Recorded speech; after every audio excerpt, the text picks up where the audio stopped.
After an agonizing 6-week wait, the Donaldson Cross Country Championship is back, and we found ourselves a new yet familiar home. All roads lead to Vryburg, the principal town of the Dr. Ruth Mompati district, also known as the Beef Pantry of Africa, for good reason. The town is synonymous with farming and mining, but this weekend, it's all about cross-country racing. It may have taken a while, 23 years to be exact. The last cross-country championship race to take place here in Vryburg was back in 1990. Now we're back in the heart of the Northwest cattle country for this, the 6th leg of the Donaldson Cross Country Championship.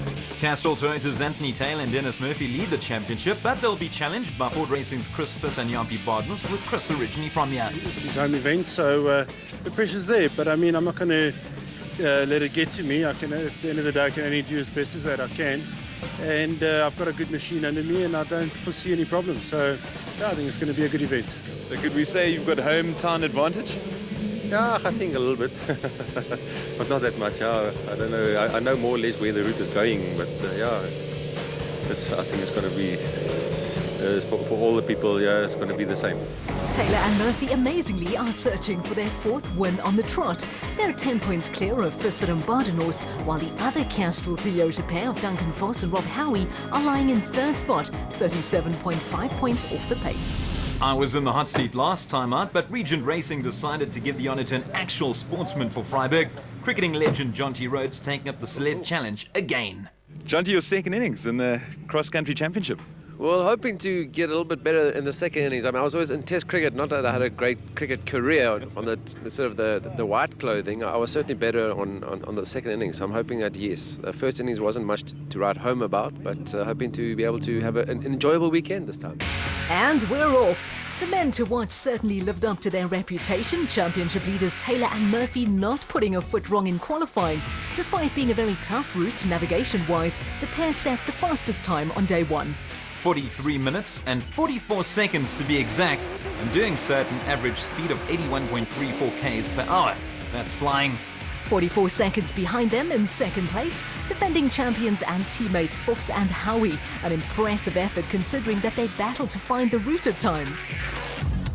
Malcolm Cock's dad, Andre, is hosting this event, so it was only fair that Junior Cock and his co-driver Johan Berger shone, and they did, 3rd on the start line for them.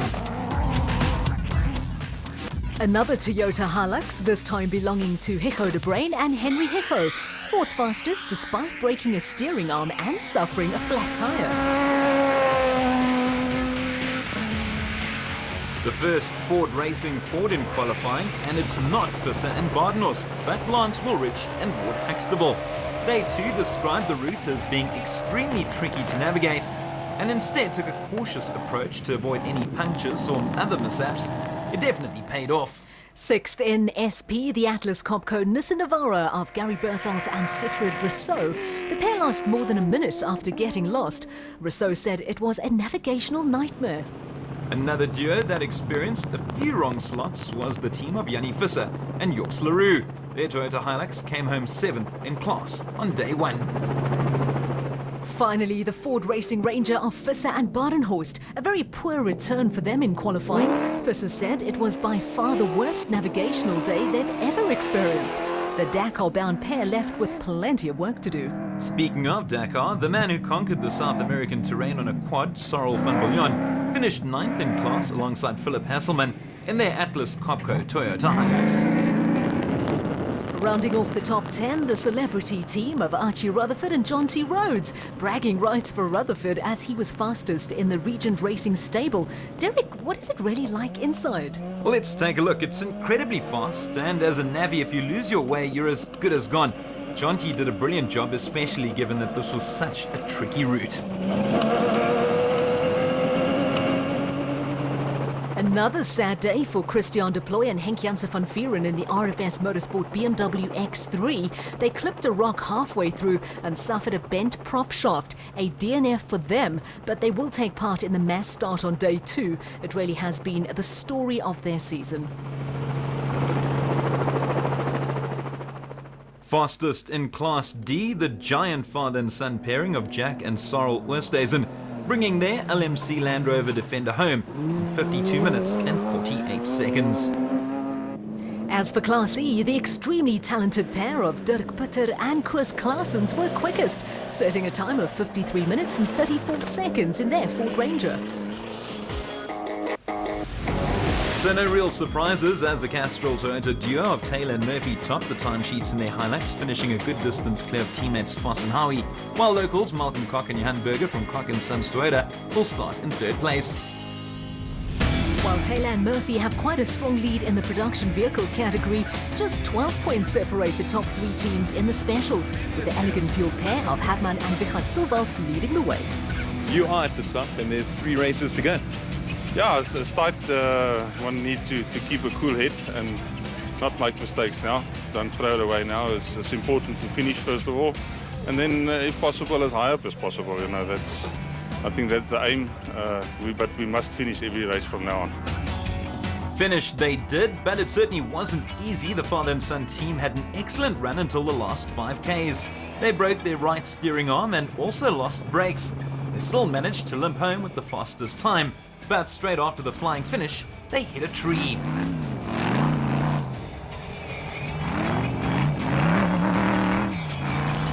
Well, it wasn't quite as disastrous for their Elegant Fuel teammates Quinton and Cully Silvald.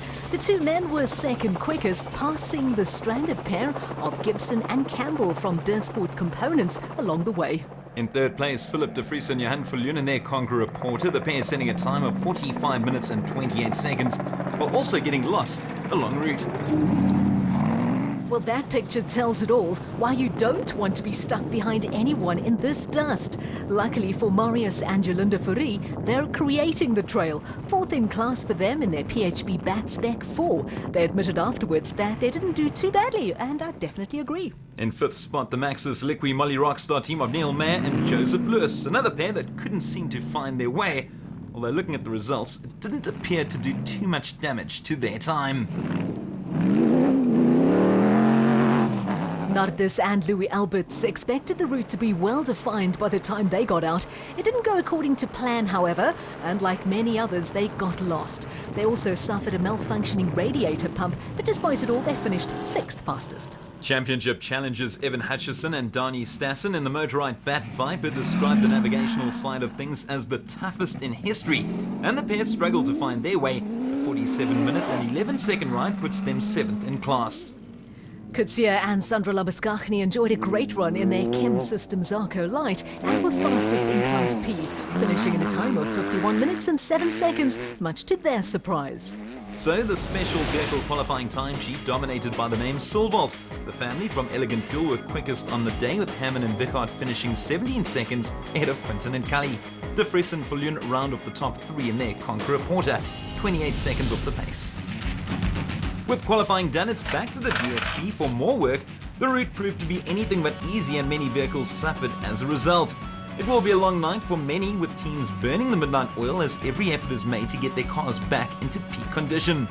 Sunrises don't come much better than in the northwest, and not only does it welcome in a new day, but it welcomes back the Donaldson cross-country racing competitors. It's been a long time since this part of the world has seen such exciting racing, and it's definitely been worth the wait. Sitting in pole position in the respective classes, Taylor and Murphy and the Silvalds. If someone catches me and they want to pass me, well then so be it, you know. I'm not racing them, I'm racing Chris, and you know, but at the same time, we want to win, of course, and that's our nature, and so going forward, that's what we're going to be doing. Plan to slow down a bit today. There's no sense in trying to chase the buckies in front of us. I'll race Evan and Clint, and they're behind, and I must just finish ahead of them. So the plan is stay out of the dust, stay out of trouble, stay in the car. So, Taylor and Murphy out first on the overall start list, followed by Voss and Howie, with Koch and Berger in 3rd place. Hammond and Vichard Silvald may be the best placed of the specials, but they're 6th on the grid, so to speak.